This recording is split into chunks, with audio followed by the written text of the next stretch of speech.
नमस्कार, आप सभी का हमारे यूट्यूब चैनल ज्ञानगंज में फिर से स्वागत है। हमने पिछली क्लास में सिंधु घाटी सभ्यता देखा था, उसको समझा था, उसके फैक्ट को नहीं देखा था हमने। बस मैंने एक कहानी के तौर पे समझाया था कि सिंधु घाटी की सभ्यता का उत्पत्ति कैसे हुआ, उत्पत्ति के प्रमुख कारण कौन से थे, उसके प्रमुख भौगोलिक क्षेत्र कौन से थे, उसी भौगोलिक क्षेत्र में ही सिंधु घाटी सभ्यता का उद्भव क्यों हुआ और कौन कौन से उसके चरण थे, सामाजिक जीवन, आर्थिक जीवन, राजनैतिक जीवन किस प्रकार के थे। आज हम देखेंगे सिंधु घाटी सभ्यता के सबसे पहले क्रम में फैक्ट के साथ क्लियर करते हुए कि सिंधु घाटी सभ्यता का कालक्रम क्या था, उस कालक्रम खंड में क्या क्या खोज हुई हैं, किन खोज के आधारों पे सिंधु घाटी सभ्यता के सामाजिक जीवन, राजनीतिक जीवन और आर्थिक जीवन का विभाजन किया गया, क्या ऐसे पुरातात्विक स्रोत रहे हैं, किन पुरातात्विक स्रोतों के आधार पे सिंधु घाटी सभ्यता का विभाजन किया गया, कि यह नगरीय सभ्यता थी कि ग्रामीण सभ्यता थी, और ये भी देखेंगे कि इसके पतन के प्रमुख कौन कौन से कारण थे। तो आज हम शुरू करते हैं सिंधु घाटी सभ्यता का पार्ट 2 फैक्ट के साथ पढ़ना। तो बस हम आज ब्रीफ देखते हुए चले जाएंगे हम कि कौन कौन से प्रमुख फैक्ट थे, कौन कौन से प्रमुख स्थान थे सिंधु घाटी सभ्यता में, और कुछ शब्दावलियां होंगी, उन शब्दावलियों का मतलब क्या है, और उस क्षेत्र में मान लीजिए हड़प्पा सभ्यता का क्षेत्र है, प्रमुख स्थल हड़प्पा और मोहनजोदड़ो, तो इसी क्षेत्र से इस प्रकार के साक्ष्य क्यों मिले हैं और इन साक्ष्यों की क्या प्रमुखता या क्या विशेषता रही है, वो हम समझते हुए और उसकी व्याख्या करते हुए चलेंगे। तो देख लेते हैं हड़प्पा सभ्यता, सिंधु घाटी सभ्यता 2600 ईसा पूर्व से 1900 ईसा पूर्व, ये इसका ब्रॉड कॉन्सेप्ट है एनसीईआरटी के आधार पे।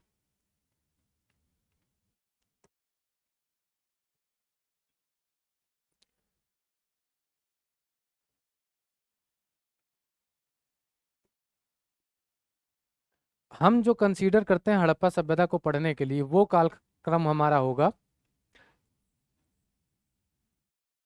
2550 बीसी से 1750 बीसी।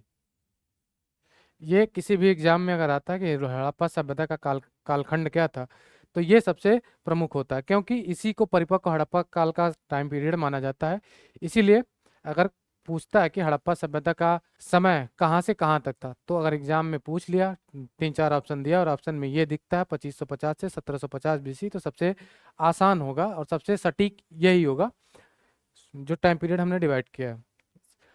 अब हम देख लें समावधि, इसके प्रारंभिक चरण में, परिपक्व चरण को और पतन के चरण में तीन भागों में इसको डिवाइड किया गया। सबसे पहला चरण है कि आधारभूत काल या प्रारंभिक, यानी कि अर्ली हड़प्पा काल, लगभग 3300 से 2600 ईसा पूर्व, यानी कि नवपाषाण काल के बाद से ताम्रपाषाण काल के साथ साथ इस सभ्यता का प्रारंभिक चरण माना जाता है। कहाँ से? 3300 से 2600 बीसी में। इसकी विशेषता क्या रही है? प्रमुख विशेषताओं में देखें तो स्थापना, ग्रामीण नगर संक्रमण। हमने ताम्रपाषाण में देखा था कि ग्रामीण छोटी छोटी बस्तियों का उद्भव हुआ। उन ग्रामीण बस्तियों का धीरे धीरे, जो छोटी छोटी ग्रामीण बस्तियां थी वो कहीं ना कहीं बढ़ती जाएंगी, फैलती जाएंगी, जैसे जनसंख्या उस क्षेत्र में बढ़ेगी। तो इन ग्रामीण बस्तियों का विकास एक नगर के रूप में, नगर की कल्पना की गई कि हाँ ये ऐसे नगर हो सकते हैं। तो नगर की नगर कल्पना में बढ़ती चली गई। गांठ और बंदी, इसका मतलब है कि जो एक गांव यहाँ है छोटा सा, एक गांव यहाँ है छोटा सा, ये दोनों आपस में जुड़ती चली गई, जिनको आज हम एक तरीके से कहते हैं सिस्टर सिटी कॉन्सेप्ट। उसकी तरह मिट्टी के बर्तन, अब मिट्टी के बर्तन बनने लगे। पहले क्या था? देखा जाए तो ताम्रपाषाण काल में मानव, नवपाषाण काल में मानव क्या करता था? मिट्टी के कच्चे बर्तन का प्रयोग करना, पत्थर के बर्तन का प्रयोग करना, इस प्रकार के बर्तनों का प्रयोग करके खाना खाता था, बनाता था। लेकिन अब मिट्टी के पके हुए, जैसे घड़े का निर्माण करना, मनके का निर्माण करना, सुराही का निर्माण करना, ये सब करना सीख गया। ग्राम बस्तियां जैसे बड़ी होने लगी, कृषि उत्पादन में वृद्धि, मानव कृषि करना सीखा था ताम्रपाषाण और नवपाषाण काल में, तो इस कालखंड में क्या होगा? उत्पादन, अधिशेष उत्पादन होना शुरू होगा। तो इस क्षेत्र से दूसरे क्षेत्र में क्या होगा? वस्तु विनिमय होगा। मुद्राओं का प्रचलन तो था नहीं, तो वस्तु विनिमय से एक गांव दूसरे गांव से जुड़ना शुरू हो गए। ये प्रारंभिक हड़प्पा काल की प्रमुख विशेषताओं में से एक है। परिपक्व हड़प्पा चरण, मतलब जिसको हम कंसीडर करते हैं पढ़ने में कि हड़प्पा चरण यहीं से शुरू होता है, लगभग 2600 से 1900 ईसा पूर्व के आसपास। शहरीकरण का शिखर, अब जो ये ग्रामीण संक्रमण का काल था, ये परिपक्व शहर में बदलता चला गया। अपने गांव के आसपास का कुछ छोटा मार्केट, आज के 10 साल पहले आप लोग देखे होंगे या 15 साल पहले देखे होंगे, तो बहुत छोटा सा मार्केट रहा होगा। लेकिन अब क्या होगा? वो मार्केट बहुत बड़े क्षेत्र में फैल गया होगा। उसी तरीके से अब शिखर पे पहुंच गया। ईंट निर्माण, पहले मिट्टी के बर्तन, लेकिन अब घर बनाने के लिए ईंट का निर्माण। ईंट वह कैसे, पके ईंटों के भी साक्ष्य मिले हैं और कच्चे ईंटों के भी साक्ष्य मिले हैं। तो ईंट के निर्माण के साक्ष्य हमको मिलते हैं। व्यवस्थित जल निकासी, कचरा गंदगी, जल निकासी का तो सीखा नहीं होगा, लेकिन अब गंदगी से बचने के लिए उसने क्या बेहतर जल संचयन प्रणालियों का विकास किया होगा। विशिष्ट कला और कुशलता। विशिष्ट कला का मतलब ये हो गया कि सिंधु घाटी सभ्यता में सबसे, इस कालखंड की सबसे बेहतरीन कलाकृति मानी जाती है वो होती है कांस्य की मूर्ति। कांस्य की मूर्ति, ये एक नर्तकी की मूर्ति होती है। इसके आधार पर हम विशिष्ट कला क्षेत्र का उद्भव होता है। फिर उत्तर हड़प्पा काल, मतलब ये इसको पतन का काल भी कहते हैं, पतन का चरण भी इसको कहते हैं या कालक्रम कहते हैं। लगभग 1900 से 1500 बीसी के आसपास, यहाँ से फिर हमारा महाजनपद का दौर और लौ पाषाण युगीन सभ्यताओं का उद्भव होता है। यहाँ तक ये खत्म होना शुरू, जैसे कि मतलब क्षीणता और ग्रामीण, ग्रामीण, ये ग्रामीणीकरण है।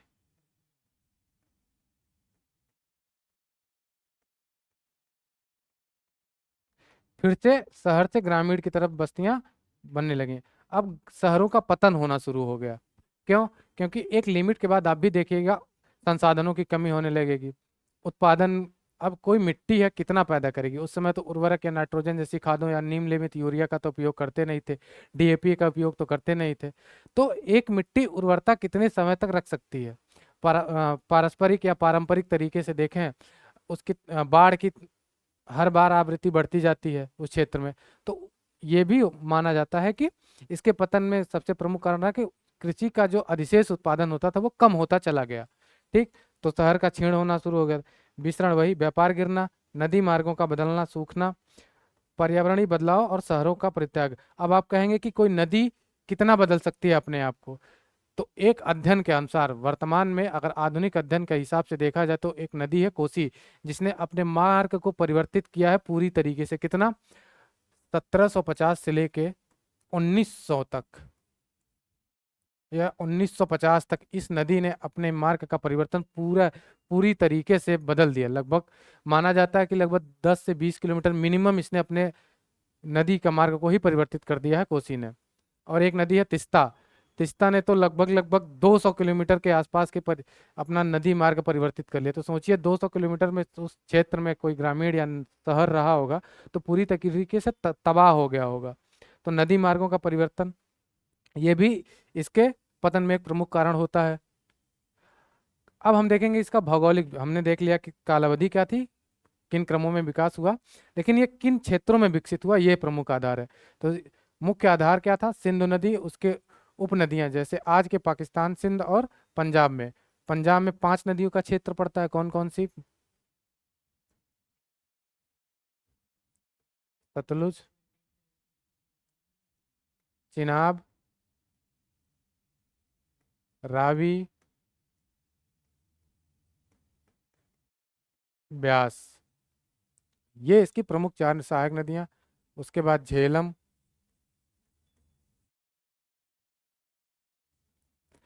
श्योक,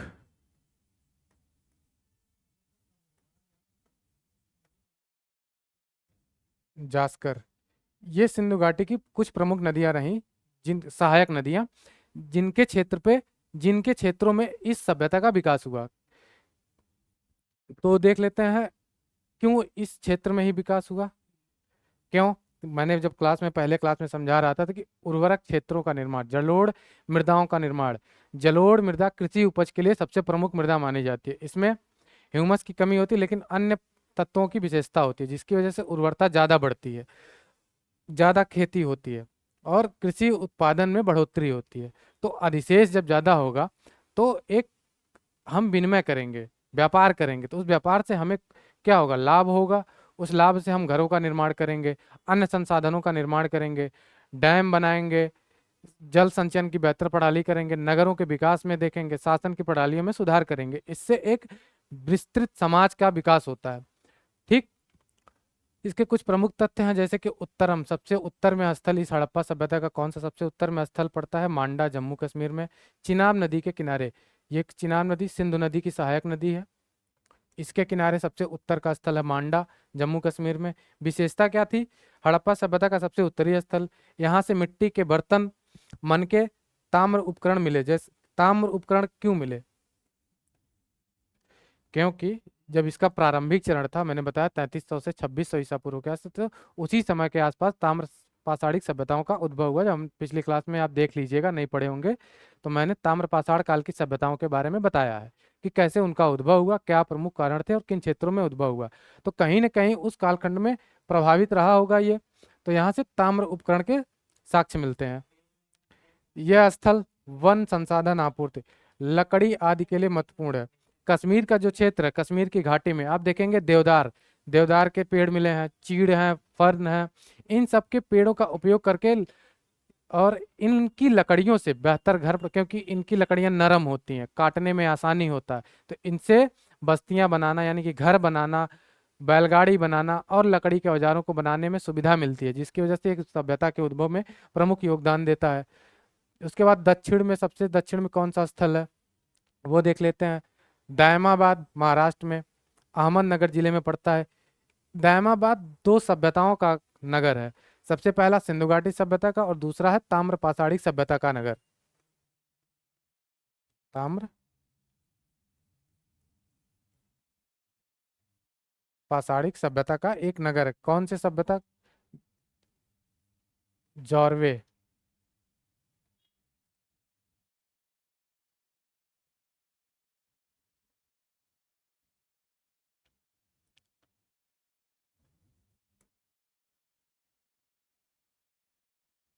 दायमाबाद दो सभ्यताओं का नगर है। सबसे पहले आ जाता ताम्र पाषाणिक, ताम्र पाषाणिक, और दूसरी तरफ आता है सिंधु घाटी सभ्यता।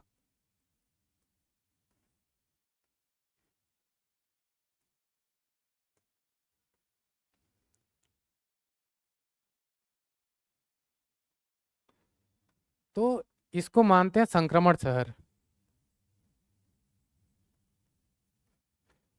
यहाँ से दो कालक्रमों के साक्ष्य मिलते हैं। सबसे पहले ताम्रपाषाण से सभ्यता के और सिंधु घाटी सभ्यता के साक्ष्य। तो एक इमेजिन करिए कि यहाँ से किस प्रकार के औजार मिले होंगे।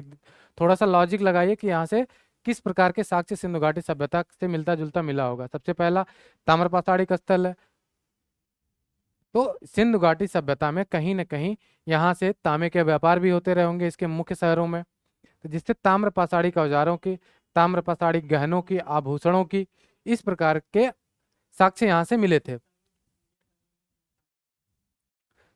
जैसे देखिए कांस्य ब्रोंज का विशाल मूर्तियां मिली, जैसे रथ पर बैठा व्यक्ति, भैंस, हाथी, गैंडा के भी साक्ष्य मिलते हैं। यह स्थल देर हड़प्पा यानी कि लेट हड़प्पा फेज से संबंधित है।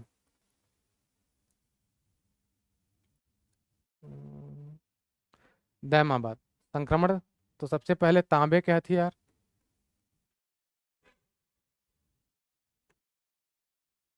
या औजार कह सकते हैं। दूसरा तांबे के साथ कांस्य,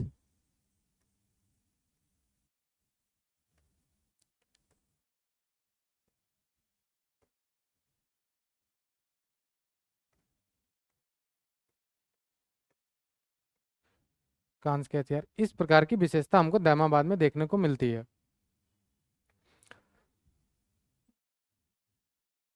यह स्थल देर हड़प्पा साइट से संबंधित है। ठीक, हमने ये समझ लिया। पूर्वोत्तम स्थल आलमगीरपुर उत्तर प्रदेश, मेरठ जिला, हिंडन नदी के किनारे। सबसे प्रमुख चीज है, अगर किसी स्थान पे दिया है कि इस नदी के किनारे है, तो उसको जरूर याद रखिएगा। इस कालखंड में आप चीज अगर नोटिस करेंगे, थोड़ा सा भी लॉजिक दिमाग पे जोर डालेंगे या फिर थोड़ा सा आंख बंद करके सोचेंगे, तो आपको लगेगा कि नदी के किनारे ही सभ्यताओं का प्रमुख उदय क्यों हुआ है। मैंने पहली दूसरी क्लास में ही बताया था जब पाषाण काल पढ़ रहे थे कि सभ्यताओं के उदय के प्रमुख कारणों में नदी के किनारे प्रमुख बस्तियां क्यों बसी हैं। और आज भी देखेंगे तो बहुत सी प्रमुख बस्तियां, बहुत से बड़े बड़े शहर, चाहे वो भारत के हैं या विश्व के प्रमुख शहर, नदी के किनारे या फिर व्यापारिक मार्ग समुद्र तटों के किनारे ही विकसित हुए हैं। विशेषता हड़प्पा सभ्यता का सबसे पूर्वी स्थल। जब हम पढ़ रहे थे तो एक चीज मैं बताया था आपसे कि उत्तर में सबसे कौन सा है, दक्षिण से स्थल कौन सा है, और वेस्ट में यानी कि पश्चिम में और ईस्ट में सबसे पूर्वी स्थल कौन सा है हड़प्पा सभ्यता का। तो एक ब्रीफ देख लेते हैं कि हड़प्पा सभ्यता का जो क्षेत्रफल था, लगभग लगभग क्षेत्रफल माना जाता है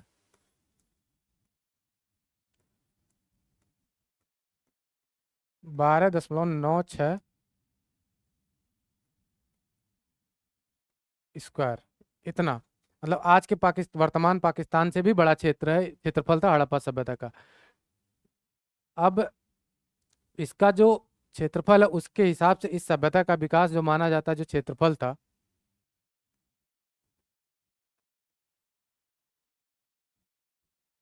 इसका जो विकास था वो त्रिकोणीय था।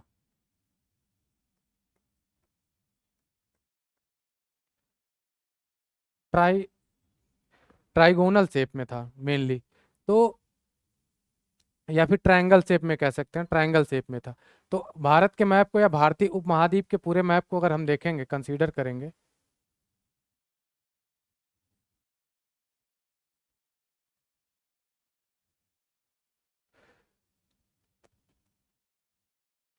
भारतीय उपमहाद्वीप के मैप को देख रहे हैं ना कि भारत के मैप को, तो नॉर्थ से अगर हम देखें और इसके साउथ के डायरेक्शन को देखेंगे, ठीक है, ट्रायंगल शेप में था। तो वेस्ट में अगर हम देखेंगे और साउथ में देखेंगे, तो साउथ का स्थल आपको मैंने बताया कि कौन सा है, दैमाबाद। वेस्ट का स्थल अभी मैं बता दूंगा,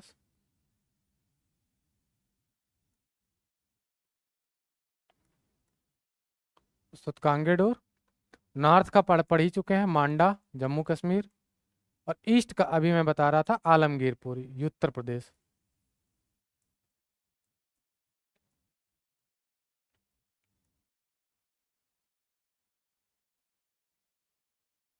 यूपी, ठीक। अब इस सभ्यता का देखिए विकास क्रम क्या रहा है। सिंधु घाटी नदी का क्षेत्र है, मान लीजिए जम्मू कश्मीर से करिए सिंधु नदी है, तो उसकी सहायक नदियां हैं सब, इस प्रकार आई होंगी या इस प्रकार आई होंगी, और ये अरब सागर के आसपास में आके गिरती हैं। तो मेनली जो कंसीडर होता है ये क्षेत्र, सबसे उत्तर जो परिपक्व हड़प्पा काल होता है, इसी में विकसित होता है। तो कनेक्टिविटी दैमाबाद ताम्रपासार से म- पूरी सभ्यता क्या क्षेत्र में कनेक्ट था। ये मांडा लिख लीजिए, ये मैप आप बना सकते हैं JNK में। ये आपका पाकिस्तान और ईरान के बॉर्डर के आसपास पड़ता है।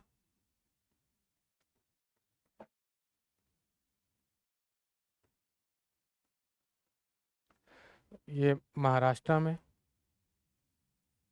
ठीक। इतना हो गया। अब इसका जो ये रहा, यहाँ से पकी मिट्टी पक्की मिट्टी के बर्तन, मिट्टी, अब बर्तन क्या होगा, आग का मानव ने उपयोग करना सीखे तो मिट्टी को पकाएगा, उससे बर्तन बनाएगा, जो कि उसकी समय अवधि, यानी कि किसी मिट्टी के बर्तन की कितने समय तक ये चल सकता है, इसमें क्यों कौन किस किस प्रकार के पदार्थों का अब हम भंडारण कर सकते हैं, वो भी डिपेंड करता है। मन के मन के एक तरीके के, समझिए आभूषणों के तरीके से काम करते थे, आभूषण के रूप में या फिर लग्जरी सामानों के रूप में मनकों का प्रयोग होता था।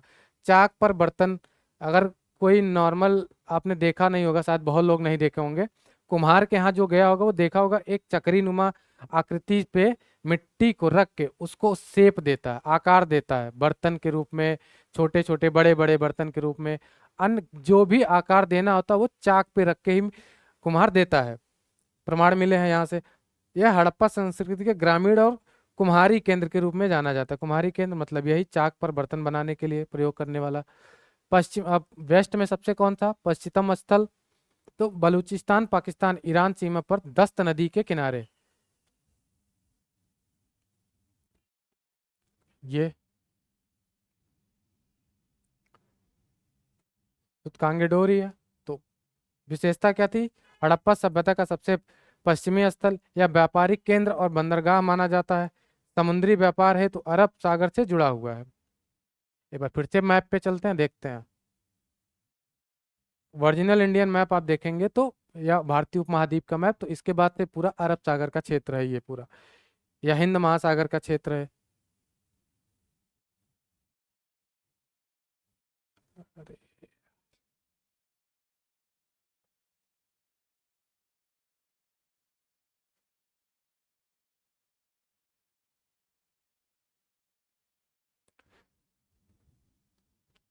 तो ये अरब सागर से लिंक करता था।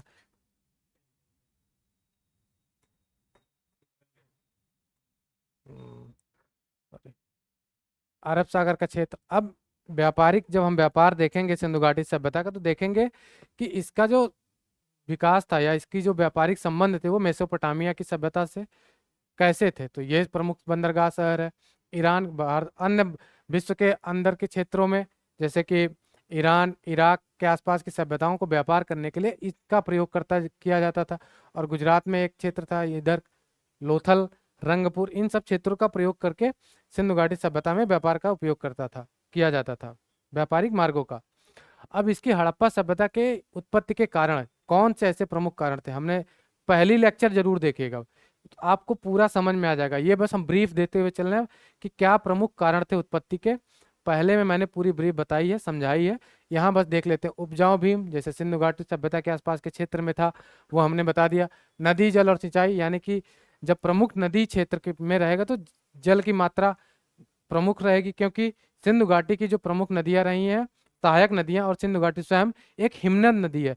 तो 12 महीने, बरहो मास जिसको कहते हैं अगर नॉर्मल भाषा में बोलचाल के, तो जल की भी कमी नहीं रहेगी। तो खेती के लिए सिंचाई यानी कि जल की उपलब्धता अधिक प्रमुख रखती है। कृषि अधिशेष, उर्वरक का प्रयोग नहीं किया जाता था, लेकिन फिर भी कौन सी भूमि थी, जलोढ़ मृदा, अच्छी उत्पादन होती थी। पशुपालन एवं खाद्य विविधता, इस क्षेत्र में देखा गया है कि गेहूं,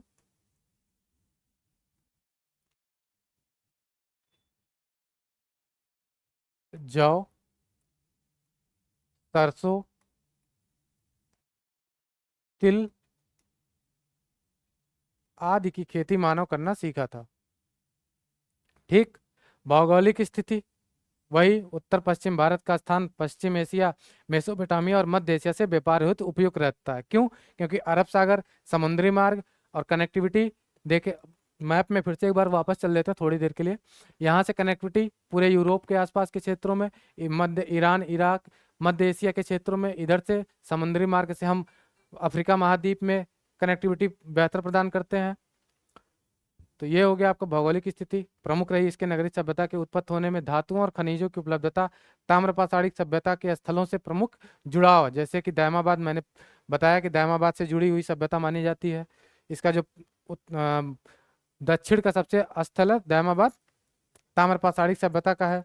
तांबा, अर्ध मूल्यवान पत्थर, ये हम एक्सपोर्ट करते थे अन्य देशों से। मोती आदि ने शिल्प व उद्योग को बढ़ावा दिया। अब ये सब चीज़ें हमारे पास है, मतलब इन सब धातुओं का हमारे पास उपलब्धता, तो हम क्या करेंगे, नई नई चीज़ों का आविष्कार करेंगे, गहने बनाएंगे, आभूषणों का निर्माण करेंगे, नए नए प्रकार के औजारों का, नए नए प्रकार के कपड़ों का उपयोग में बना के हम उपयोग करेंगे। इससे क्या होगा, हमारे शिल्प और उद्योग को बढ़ावा मिलेगा। गांव से नगर की ओर संक्रमण, ये तो उस कालखंड के लोग समझ गए, लेकिन आज के लोग नहीं समझ पा रहे हैं कि हमको क्या करना है क्या नहीं करना है। पॉलिसी ही नहीं सही से बना पा रहे हैं कि हम अपने शिल्प उद्योग को बढ़ा सके, कुटीर उद्योग को बढ़ावा दे सके या ग्रामीण से जोड़ सके। तो कैसे? और ये हमारे पूर्वज थे जो उनको पता था कि हम एक छोटी सी सब गांव, जहाँ कोई टेक्नोलॉजी नहीं, कुछ भी नहीं, फिर भी उन्होंने दूर देशों के साथ व्यापार किया। छोटे से संसाधन, कम मात्रा में संसाधनों का प्रयोग करके भी एक बड़े सभ्यता का निर्माण किया। लेकिन आज हमारे पास संसाधनों का इतना होने के बाद, अति दोहन करने के बाद भी हम अपने शिल्प उद्योग, कुटीर उद्योग को बढ़ा नहीं पा रहे हैं।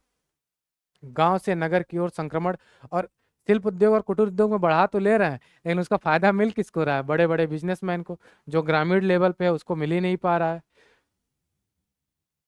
गांव से नगर की ओर संक्रमण, हमने देखा ताम्रपाषाण के बाद नौ और सिंधु घाटी सभ्यता के प्रारंभिक चरण में गांव से बस्तियों की ओर संक्रमण कैसे हुआ, बड़े बड़े नगरों की ओर। जैसे मेहरगढ़ में, नौपाषाण पढ़ा रहा था तो मेहरगढ़ में बताते कृषि के प्रथम साक्ष्य, यहाँ खेती होने, पशुपालन होने के प्रथम साक्ष्य मिलते हैं। वहीं कश्मीर के बुर्ज होम से पशुपालन के साक्ष्य मिलते हैं। तो ये सारे क्षेत्र जुड़े हुए हैं एक दूसरे से। तो एक सभ्यता के उद्भव में बहुत ही महत्वपूर्ण योगदान इन क्षेत्रों ने दिया। व्यापार और संपर्क, आंतरिक बाहरी व्यापार से आर्थिक समृद्धि और सांस्कृतिक आदान प्रदान को बढ़ावा दिया। ये हो गया। एक है सामुदायिक संगठन और योजना। संगठित समाज सामूहिक प्रयासों से नगर योजना, ईंट निर्माण व जल निकासी जैसी व्यवस्थाएं संभव हुई। आज हम केवल और केवल अपेक्षा करते हैं सरकार से कि सरकार सफाई करेगी। हमारे अंदर जैसे सिविक सेंस मर गया है। हम सिविक सेंस का खुद ही नहीं प्रयोग करते हैं। 2 डिब्बे रखे हैं, सबको पता है कि इन डिब्बों में कूड़ा फेंकना है, लेकिन मैं लिटरली बता रहा हूँ कि 100 में से 2 से 3 लोग ऐसे होंगे जो डायरेक्ट उस कूड़े में उस कूड़ेदान में कूड़ा फेंकते हैं। बाकी 95 से 97 लोग ऐसा कूड़ा फेंकेंगे कि उस डिब्बे में नहीं जाएगा, डिब्बे के बाहर ही गिरा रहेगा। जो कूड़ेदान का क्षेत्र वहां नहीं फेंकेंगे। आप अपेक्षा करते हैं सरकार से, लेकिन आपके भी तो कुछ मौलिक कर्तव्य हैं, आपके भी तो कुछ अधिकार दिए हैं। आप अधिकार के लिए तो आप लड़ेंगे, लेकिन आपके मौलिक कर्तव्य के लिए कौन लड़ेगा? आप खुद अपने मौलिक कर्तव्य को अपने अंदर लाइए ना। कम से कम अपना रूम तो साफ रखिए, अपना घर तो साफ रखिए, अपना क्षेत्र तो, अपने सामने की सड़क तो साफ रखना सीखिए। हम जहाँ रहते हैं आसपास देखते हैं इतनी गंदगी रहती है, लेकिन हम लोग खुद से तो कम से कम खुद पे तो अप्लाई करें, तब जाके हम बेहतर सफाई, बेहतर सामुदायिक जीवन, बेहतर संगठित जीवन जी सकते हैं। कोई मतलब नहीं कि आप सरकार से चिल्लाते रहिए, सरकार कितनी भी व्यवस्थाएं कर दे, जब तक खुद की सिविक सेंस का प्रयोग नहीं करेंगे, खुद के कॉमन सेंस का प्रयोग नहीं करेंगे, तब तक आप खुद एक बेहतर जीवन नहीं जी सकते, खुद बेहतर नागरिक नहीं बन सकते। पहले बेहतर नागरिक बनिए, फिर सरकार से अपने अधिकारों की मांग करिए। सरकार भी आपका सहयोग करेगी, लेकिन अपने आप में जब आप खुद एक बेहतर नागरिक नहीं बनेंगे तो किस प्रकार से होगा? जहाँ जाते हैं हम, पर्यटन करने जाते हैं, देखते हैं क्या गंद गंद मचाए रहते हैं। जहाँ गए हैं घूमने, घूमने गए हैं तो पहाड़ों पे मान लेते हैं घूमने गए हैं, तो वहाँ हम कई बार हम पहाड़ों पे हम लोग घूमते हैं, तो हम देखे हैं एक स्थान है रोहतांग, वहाँ कोई लोग घूमने जाते हैं, इतनी भीड़ होती है, लेकिन गंदगी, बहुत गंदगी होती है। वहाँ लोकल प्रशासन की भी गलती है, लोकल लोगों की भी गलती है, और जो टूरिस्ट जाते हैं वो तो गंद मचाते ही हैं। तो कम से कम पहाड़ों पे या बीच पे जाइए तो अपनी जो कूड़ा कबाड़ा करते हैं वो अपने साथ उठा के लेते आइए। कम से कम एक पॉलीथीन लेते हैं, उस पॉलीथीन में भर के अपनी गाड़ी में लाइए, और जहाँ डस्टबिन मिले वहाँ रास्ते में ला के फेंक दीजिए, नहीं कि वहीं गंद मचाइए। इस बात का आप लोग बहुत ध्यान रखिए, तभी एक बेहतर समाज का निर्माण आप लोग कर सकते हैं। हमारे पूर्वज पता नहीं क्या क्या सीखे हैं, आप लोग कुछ भी नहीं सीख पाए हैं। अब हम देख लेते हैं कि प्रमुख हड़प्पा सभ्यता स्थल, उत्खनन और विशेष साक्ष्य, और इस स्थल से कौन कौन से लोग जुड़े थे, किन्होंने इन प्रमुख स्थलों की खोज की, और इसी स्थलों से मिले साक्ष्यों, पुरातात्विक साक्ष्यों के आधार पर ही हम हड़प्पा सभ्यता के सामाजिक जीवन का, आर्थिक जीवन का, राजनैतिक जीवन का, धार्मिक कलाकृतियां, कर्मकांड, पूजा कैसे होती थी, और व्यापारिक संबंध किन किन देशों थे, समझेंगे, जानेंगे। ठीक है। सबसे पहला कौन से स्थल थे, इस आधार पे खोजकर्ता और वर्ष क्या था, आधुनिक स्थल, प्रमुख साक्ष्य कौन कौन से मिले हैं। सबसे पहला और सबसे प्रमुख स्थल है हड़प्पा, जिसके नाम पर ही इस सभ्यता का नाम पड़ता है हड़प्पा सभ्यता, और सिंधु नदी के नाम पे पड़ता है सिंधु घाटी सभ्यता। यानी कि अगर इसके 2 नाम में कंफ्यूज नहीं होना है, हड़प्पा या सिंधु घाटी सभ्यता।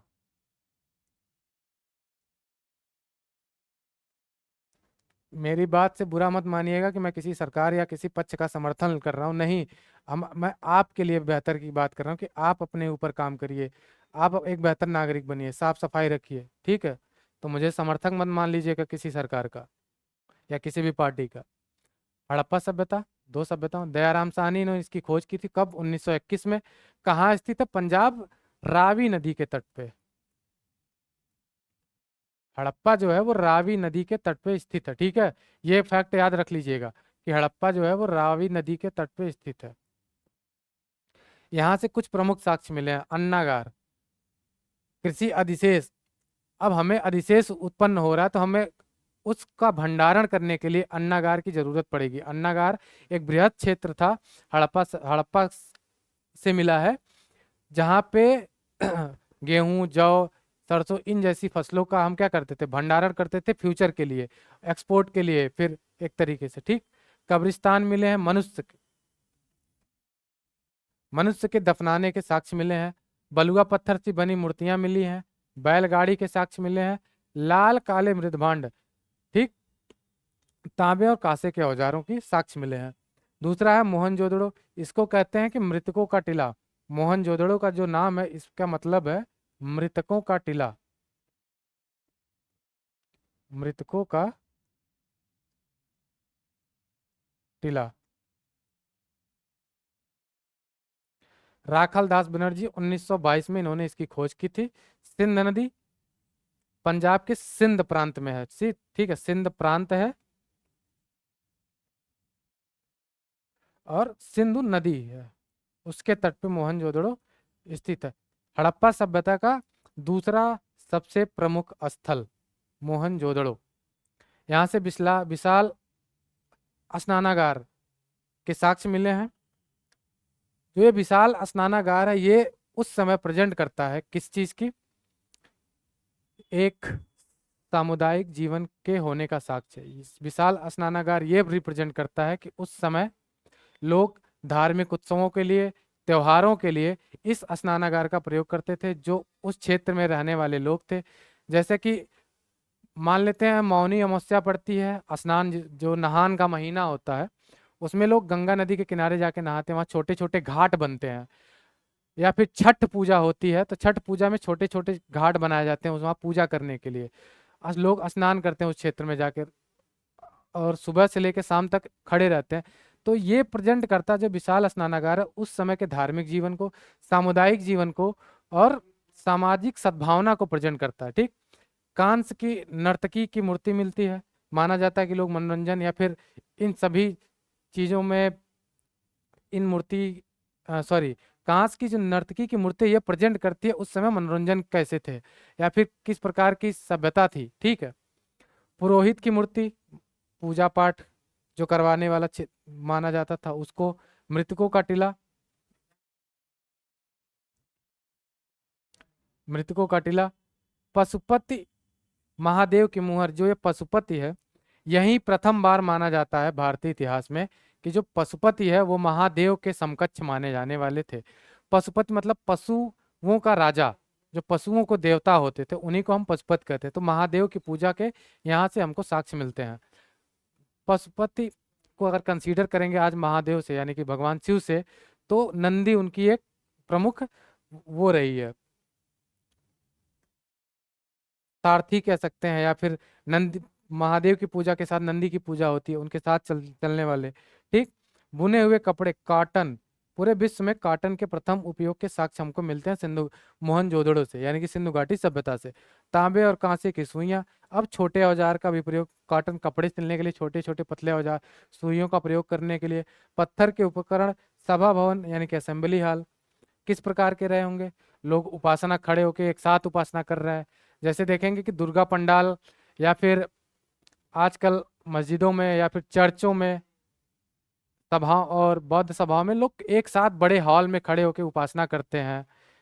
धार्मिक हो गया फिर, या फिर इकट्ठा होते हैं किसी त्योहार पे, वहां उपासना करते हैं। तो ये माना जाता है कि ये सभा उसको रिप्रेजेंट करता था। अभी भी इस सभा को कोई राजनैतिक मतलब नहीं माना जाता है, लेकिन कहीं ना कहीं एक शासक वर्ग की अनुपस्थिति के कारण इसको मान जाता है कि हो सकता है यहाँ से प्रशासन भी चलता है। ये विवादास्पद मतभेद है सभागार को लेके। ठीक है। अन्नागार, यहाँ से भी अन्नागार के साक्ष्य मिले हैं। अन्य है कालीबंगा, राजस्थान में, भारत यानी कि भारत के क्षेत्र में, घग्घर नदी के तट पर। ठीक। इसकी खोजकर्ता जो थे, यानी कि खोज और किया था 1953 में अमलानंद घोष, बीबी लाल, बी के थापर। इसका जो प्रमुख श्रेय दिया जाता है इस खोज का, इस क्षेत्र का, कालीबंगा का, वो बीबी लाल को दिया जाता है। तो ये बात याद रखिएगा। लेकिन मिलके कितने लोगों ने किया था? 3 लोगों ने, अमलानंद घोष, बी के थापर और बीबी लाल।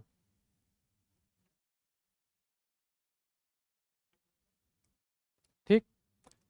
यहाँ से किसके साक्ष्य मिले हैं? जुते हुए खेत के साक्ष्य। अब हमको यहाँ से क्या दिखेगा कि यानी कि हल के प्रयोगों के, अग्निवेदिकाएं, काली चूड़ियां, ऊंट की हड्डियां, अलंकृत ईंटें, हवन और कुंडों के साक्ष्य हमको मिले हैं। ये याद रखिएगा, अलंकृत ईंट। अब ईंटों पे कलाकृतियों का उपयोग करना मानव सीख गया, कलाकृति बनाना ईंटों पे। आजकल देखेंगे ना, घर में नक्काशी होती है, ईंटों पे छोटे छोटे काट पीट करके, तो इस प्रकार के साक्ष्य मिले हैं। कुंडों यानी कि हवन कुंडों के साक्ष्य हमको मिले हैं। अब इसका एक प्रमुख स्थल है लोथल। लोथल की खोज किसने की थी? S R राव, 1954 में। गुजरात में है, भारत, भोगवा नदी के तट पर। और भोगवा नदी का जो मुहाना है वो मिलता है अरब सागर से, कच्छ की खाड़ी।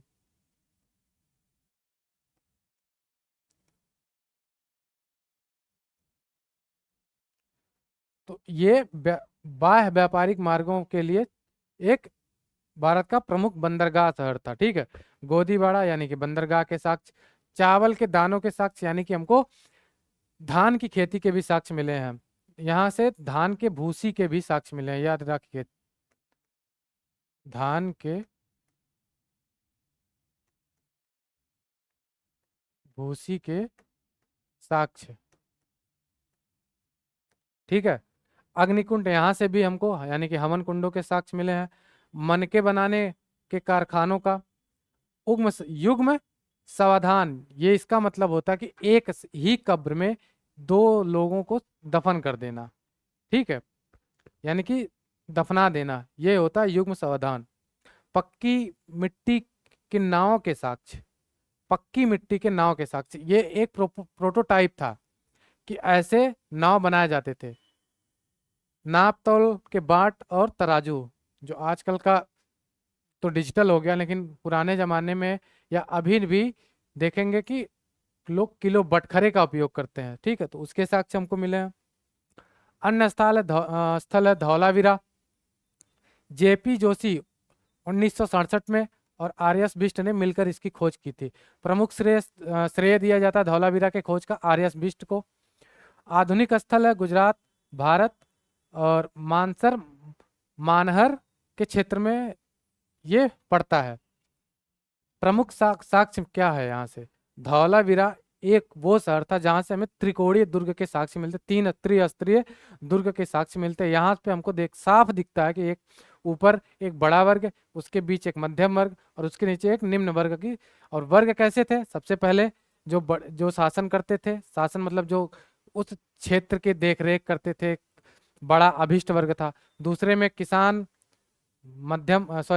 व्यापारी वर्ग, मध्यम वर्ग, धनाढ्य वर्गों की हमको देखने को मिलती है दो दूसरे प्रकार की बस्ती में। तीसरे निचले क्रम में हम देखेंगे तो यहाँ किसान, मजदूर और अन्य जो छोटे छोटे कामों को करने के लिए लोगों की जरूरत पड़ती थी, उनके बस्तियों का निर्माण था। ठीक है। उन्नत जल प्रबंधन प्रणाली, यहाँ से हमको देखता है कि धौलावीरा में हमको छोटे छोटे डैमों के निर्माण के साक्ष्य मिलते हैं। और उन्नत जल प्रणाली, जल को इकट्ठा करना, जल संचयन की प्रणाली भी हमको यहाँ से देखने को मिलती है। 3 भागों में विभाजित नगर, वही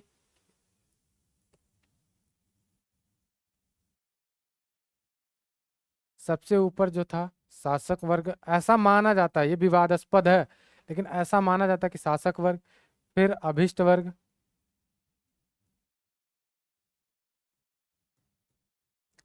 मध्यम वर्ग जिसको कहते हैं,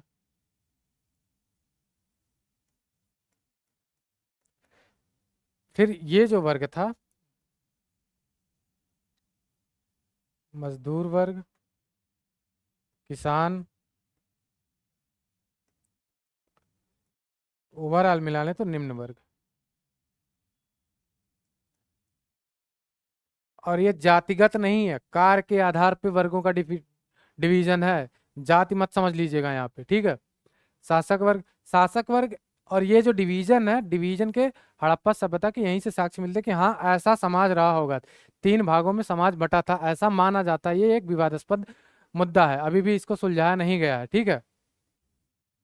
स्टेडियम यानी कि मनोरंजन के लिए, खेल के प्रयोग के लिए हमें स्टेडियम के साक्ष्य मिलते। सिंधु लिपि के 10 बड़े शिलालेख, ये याद रख लीजिएगा कि धौलावीरा से चित्रात्मक लिपि थी सिंधु घाटी सभ्यता, अभी आगे बताऊंगा सिंधु घाटी सभ्यता की। तो यहाँ से इसके साक्ष्य मिलते हैं। टेराकोटा के बर्तन यानी कि मिट्टी के बर्तन, मनके, सोना और तांबी के आभूषण, मुहरे, मछली पकड़ने का कांटा, जानवरों की मूर्तियां और औजार। जैसे सिंधु घाटी में सिंधु लीप के 10 बड़े शिलालेखों के साक्ष्य हमको यहाँ से मिलते हैं। ठीक है।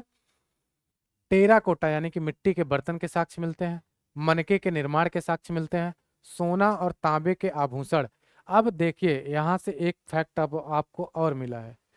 धौलावीरा के मतलब हड़प्पा सभ्यता के लोग या सिंधु घाटी सभ्यता के लोग किन किन या किस किस प्रकार के धातुओं के निर्माण से, धातुओं से परिचित थे। तो अभी आगे मैं पूरा बता दूंगा, लेकिन ध्यान रखिए, सोना हो गया, तांबा हो गया, चांदी, और इस सभ्यता का नाम ही है कांस्य युगीन सभ्यता, तो कांस्य, ठीक है, तो इस प्रकार, तो अगर ऑप्शन आता है कि हड़प्पा सभ्यता के लोग क्या सोने से परिचित थे, तो हाँ, सोने से परिचित थे। ठीक है। मछली पकड़ना जानते थे, हाँ, मछली पकड़ना जानते थे। हमने नवपाषाण के बाद देखा था कि मानव किस प्रकार के छोटे आकार के जानवरों की मछली पकड़ने की खोज कर लिया था। ठीक है। जानवरों की मूर्तियां यानी कि पशुपति के साक्ष्य हमको मिलेंगे। अब है राखी गढ़ी। राखी गढ़ी हरियाणा हड़प्पा सभ्यता का सबसे बड़ा स्थल है राखी गढ़ी।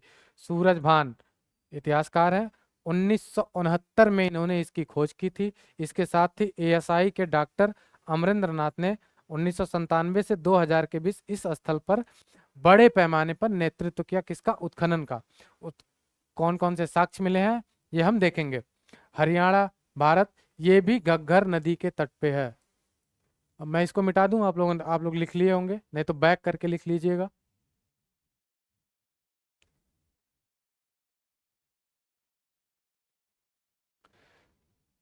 हरियाणा में है भारत का सबसे बड़ा स्थल, घग्गर नदी के तट पे। और कोई घग्गर नदी के तट पे मिला था? कालीबंगा। ठीक है। तो ये दो ऐसे सभ्यता हैं जैसे कालीबंगा और राखीगढ़ी। कालीबंगा कहाँ है? राजस्थान में। और राखीगढ़ी कहाँ है?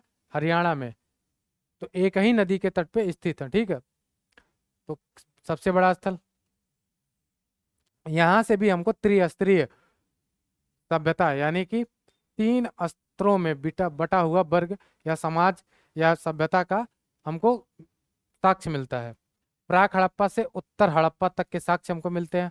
ये एक ऐसा शहर है राखीगढ़ी जहां से हमको इस संक्रमण से ले करके विकसित हड़प्पा सभ्यता तक के साक्ष्यों की हमको उपलब्धता मिलती है। ठीक है।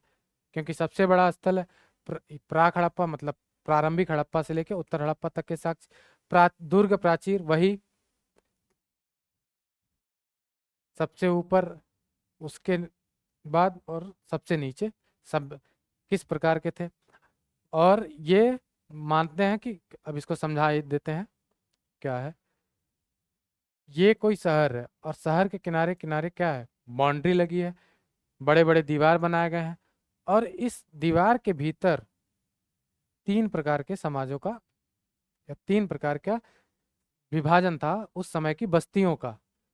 मैं समाज कह रहा हूं तो समाज का विभाजन ऐसा नहीं था कि जातिगत आधार, बस्तियों के आधार पे था। सबसे बड़ी बस्ती यानी कि सबसे मजबूत बस्ती या सबसे बड़े बड़े भवनों का जहां निर्माण होता था, माना जाता था शासक वर्ग। उसके बाद उससे मध्यम वर्ग के आधार पे धनाढ़ वर्ग या फिर व्यापारी वर्गों का। उसके नीचे जो छोटे छोटे गांव की तरह बस्तियां होती थी, ये प्रमुख शहरी क्षेत्र थे जो एक तरीके से। ठीक। तो ये ग्रामीण, पूर्णतः ग्रामीण क्षेत्र माने जाते थे। अन्नागार के साक्ष्य यहाँ से भी, स्तंभ युक्त विथिका के साक्ष्य मिले हैं। सोने के आभूषण, यहाँ भी हमको अब पूरी तरीके से क्लियर हो गया कि सोने के साक्ष्य हैं। तराशने की फैक्ट्री, यहाँ से अब देखेंगे कि सोने के औजारों को बनाने के, सोने के आभूषण गहने बनाने के और उनको पॉलिश करने के जो फैक्ट्री थी वो कहाँ थी? राखीगढ़ी में। ठीक। तो अब यहाँ से भी व्यापार होगा, कहाँ? बाह्य और आंतरिक दोनों। मातृ देवी अंकित एक लघु मृदा के हमको साक्ष्य मिलते हैं। मुद्रा पे किसका अंकन है? मातृ देवी की। तो समाज कैसा होगा? कहीं न कहीं सिंधु घाटी सभ्यता एक मातृ मात्रात्मक यानी कि माताओं से जुड़ा हुआ समाज, माता महिला पे जुड़ा हुआ समाज हमको दिखता है। उस पे आधारित समाज की विशेषता रही है सिंधु घाटी सभ्यता की। यह भी एक विवादास्पद, अभी क्लियर नहीं है ऐसा। चनहुदड़ो, ये पाकिस्तान में पड़ता है। इसकी खोजकर्ता कौन थे? अंजी मजुमदार, 1931 में। यह भी कहाँ है? सिंधु नदी के पास या सिंधु नदी के क्षेत्र में। ठीक। यहाँ से क्या है? यहाँ भी मनके बनाने के कारखाने। अब देखेंगे कि यहाँ हमको बार बार दिख रहा है सिंधु घाटी के कई ऐसे शहरों में व्यापार और कारखाने के रूप में मनके बनाने के। तो कहीं न कहीं मनकों का एक्सपोर्ट होता होगा। कहाँ एक्सपोर्ट होता होगा? आंतरिक क्षेत्रों में, बाहरी क्षेत्रों में। तो व्यापार मन, सबसे पहले मेसोपोटामिया, अगर बाह्य देख लें तो मेसोपोटामिया,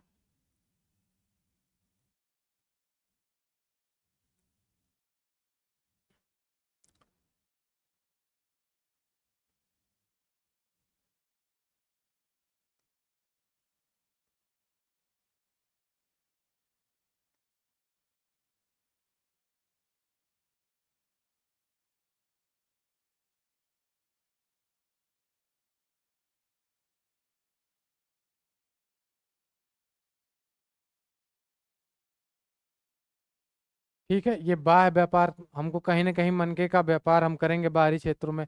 आंतरिक क्षेत्रों में कहाँ, जैसे कि सिंधु घाटी सभ्यता के अन्य शहरों में, जैसे राजस्थान में कोई शहर होगा, महाराष्ट्र में कोई शहर है, अन्य अन्य भिन्न भिन्न संस्कृतियों से, जैसे जारवे उसी के हड़प्पा सभ्यता के आसपास है, आहार सभ्यता का भी है, तो इनसे कहीं ना कहीं व्यापार करते रहे होंगे आंतरिक क्षेत्रों में। कौन कौन सी सभ्यताओं से? जारवे,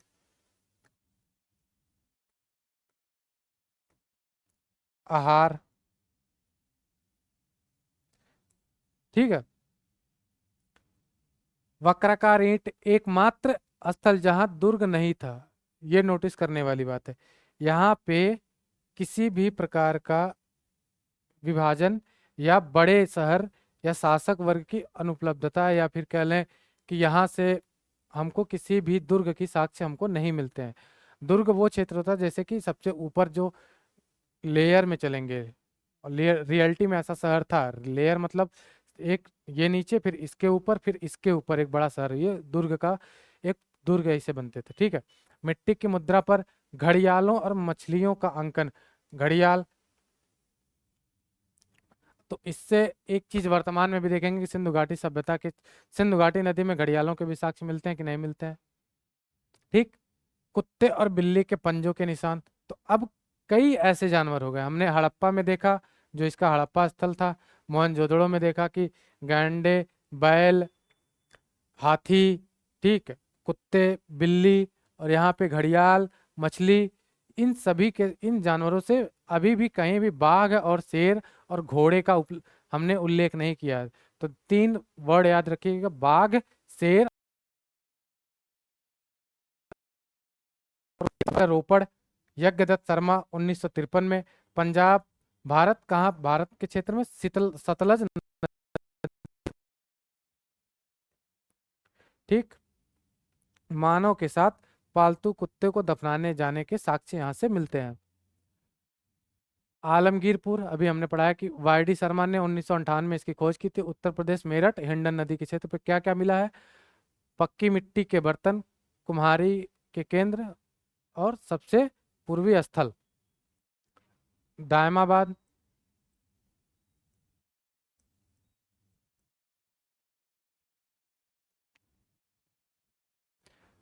1958 में वीपी वोपाडिकर, ठीक, वो पाटिकर ने महाराष्ट्र के अहमदनगर जिले में इसकी खोज की थी। क्या मिली थी? कांस्य की मूर्तियां, हाथी, रथ, भैंस और गैंडा के साक्ष्य। सबसे दक्षिणी स्थल है, ये बता ही चुके हैं। सुरकोटदा, जेपी जोशी 1964 में, गुजरात, कच्छ के क्षेत्र में। घोड़े के अस्थि के अवशेष, गढ़बंदी नगर संरचना। गढ़ क्या होता है? नॉर्मली अभी तक दुर्ग में देखा हमने, अब देखा कि गढ़बंदी नगर संरचना। अब एक प्रकार की संरचना थी,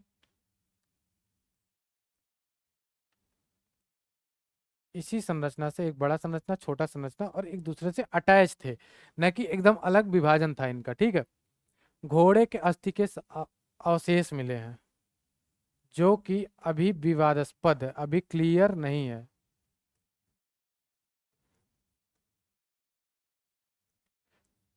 घोड़े के साक्ष्यों की उपलब्धता अभी भी सिंधु घाटी सभ्यता में है नहीं।